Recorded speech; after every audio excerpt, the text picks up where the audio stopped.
नमस्कार भाई और बहनों, आप देख रहे हैं यूट्यूब चैनल परवरिश विद प्रभा सिंह। भाई और बहनों, आज की वीडियो में हम जानेंगे बच्चे का उनके गार्जियन के आधार से नया पंजीकरण कैसे करें, कैसे एफआरएस कंप्लीट करें और कैसे करें ईकेवाईसी।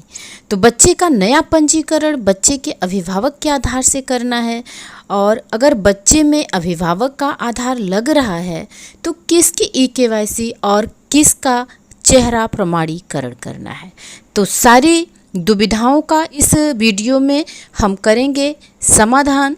तो देर न करते हुए आइए चलिए शुरू करते हैं। बच्चे का नया पंजीकरण करते हैं और देखते हैं कि नया पंजीकरण हम गार्जियन के नाम से कर रहे हैं तो किसकी केवाईसी करें और किसका चेहरा प्रमाणीकरण। तो सबसे पहले हम पोस्टर ट्रैकर को ओपन करेंगे और जिस कैटेगरी के बच्चे का हमें नया पंजीकरण करना है उसी कैटेगरी के बच्चे को हम क्लिक करेंगे। यहाँ से हमें 3 से 6 साल तक के बच्चे को नया पंजीकृत करना है, तो हम यहाँ 3 से 6 साल के बच्चों के ऑप्शन को क्लिक कर दिया। यहाँ से नव पंजीकरण के सेक्शन को हम क्लिक करेंगे और यहाँ से हमें अंडरस्टूड के ऑप्शन को क्लिक कर देना है। और यहाँ पर आप देखेंगे इस तरह से फीचर ओपन होगा, माता पिता और गार्जियन का।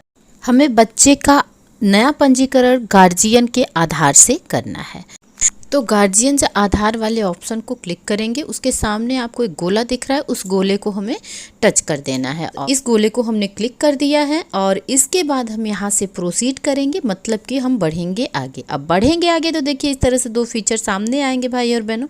यहाँ ऊपर आपको आधार नंबर डाल देना है लाभार्थी का, और यहाँ पर आपको मोबाइल नंबर डाल देना है। तो चलिए सबसे पहले हम आधार नंबर डाल देते हैं जिसका कि हमने सेलेक्ट किया है, मतलब कि बच्चे के गार्जियन का सेलेक्ट किया है। अब गार्जियन में बच्चे की दादी भी हो सकती हैं, दादा भी हो सकते हैं, चाचा और चाची भी हो सकते हैं।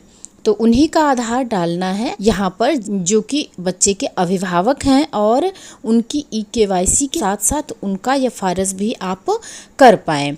क्योंकि एफआरएस करने के लिए, ईकेवाईसी के लिए तो ओटीपी चाहिए, मोबाइल से जो लिंक होगा उस पर ओटीपी जाएगी, लेकिन एफआरएस करने के लिए सशरीर इंसान का होना बहुत ज़रूरी है, तभी आप लाभार्थी का एफआरएस कर सकते हैं। एफआरएस मतलब चेहरे की प्रमाणीकरण कर सकते हैं। और इस तरह से मोबाइल नंबर और आधार नंबर डाल देने के बाद आपको ये सामने ये फीचर ओपन होगा और यहाँ से आपको रिक्वेस्ट ओटीपी भेज देनी है मोबाइल का ऑथेंटिकेशन करने के लिए, मोबाइल की पहचान करने के लिए। और यहाँ से हमने इस ओटीपी को सेंड कर दिया है। अब लाभार्थी का जो मोबाइल नंबर अभी आपने डाला था उसी मोबाइल नंबर पर ये ओटीपी जाएगी भाई और बहनों। 4 अंक की ओटीपी होगी। आप लाभार्थी के मोबाइल से लेकर के ओटीपी यहाँ पर डाल दीजिए और यहाँ से इसको वेरीफाई कर देते हैं। और आप देख रहे हैं कि अब लाभार्थी की ईकेवाईसी करने के लिए पेज तैयार हो चुका है। तो इस ऑप्शन को हम क्लिक करेंगे और ये पेज ओपन होगा जहाँ पर मेरी पहचान करके ये पेज खुल जाएगा। और यहाँ पर आपको लाभार्थी का आधार नंबर डाल देना है भाई और बहनों। यहाँ पर आप लाभार्थी का आधार डालेंगे, ये लाल वाला कैप्चा जो है उस खाली वाले कैप्चे में आपको भर देना है। कैप्चा भरते समय ध्यान रखना है कि स्पेलिंग और कैपिटल स्मॉल लेटर को अच्छी तरह से देख करके डालें। कोई भी डिजिट गलत होता है, कोई भी अंक गलत हो जाता है तो कैप्चा फेल हो जाता है। इस तरह से अब हम इसको कर देते हैं नेक्स्ट। नेक्स्ट करते ही आप देखिए कि ये ओटीपी मांगेगा। अब ओटीपी 6 अंकों की होगी, जो कि आधार से लिंक मोबाइल नंबर होगा उसी पर ये ओटीपी जाएगी, जिसका 4 डिजिट लास्ट का यहाँ पर दिया हुआ होता है। ओटीपी डालकर हम इसको कर देते हैं प्रोसीड, मतलब अब हम आगे बढ़ते हैं। केवाईसी कंप्लीट हो चुकी है इनकी भाई और बहनों। अब हम चलते हैं लाभार्थी का एफआरएस करेंगे। आप देख रहे हैं स्टेप बाय स्टेप काम बढ़ रहा है। पहले मोबाइल का वेरिफिकेशन हुआ, फिर ईकेवाईसी हुई, अब लाभार्थी के चेहरे की पहचान होगी। अब बच्चे के अभिभावक का यहाँ पर लगा हुआ है आधार, जिनका भी आधार दिया गया था शो कर रहा है। और यहाँ से हम अब फ़ोटो कैप्चर लेने के लिए बढ़ेंगे आगे। और इस तरह से इस कॉन्सेंट को हमें एक्सेप्ट कर लेना है और लाभार्थी की इमेज हमें ले लेनी है, मतलब लाभार्थी की फ़ोटो लेनी है। लाभार्थी की फ़ोटो लेंगे तो ये हरे रंग का हो जाएगा। जब फ़ोटो ले लेगा ये तो हरे रंग का सर्कल बन जाएगा भाई और बहनों। और सर्कल बनने के बाद इस तरह से आधार पर लगी फ़ोटो और करंट की फ़ोटो यहाँ पर शो करेगी। उसके बाद हम इसको वेरीफाई करने के लिए यहाँ से क्लिक कर देते हैं। हमने वेरीफाई कर दिया है। अब देख रहे हैं कि फेस कैप्चर्ड सक्सेसफुल हो चुका है। लाभार्थी का फेस ऑथेंटिकेशन किया जा चुका है। अब लाभार्थी नया पंजीकरण करने के लिए तैयार हो चुका है ये पेज। जब तक आप लाभार्थी का मोबाइल वेरिफिकेशन नहीं करेंगे, KYC नहीं करेंगे, फेस वेरिफिकेशन नहीं करेंगे, तब तक लाभार्थी का नया पंजीकरण नहीं होगा। कभी कभी ये होता है भाई और बहनों कि हमारी बहुत सारी बहनें सोचती हैं कि हमने KYC कर दिया या FARS कर दिया तो नया पंजीकरण हो गया।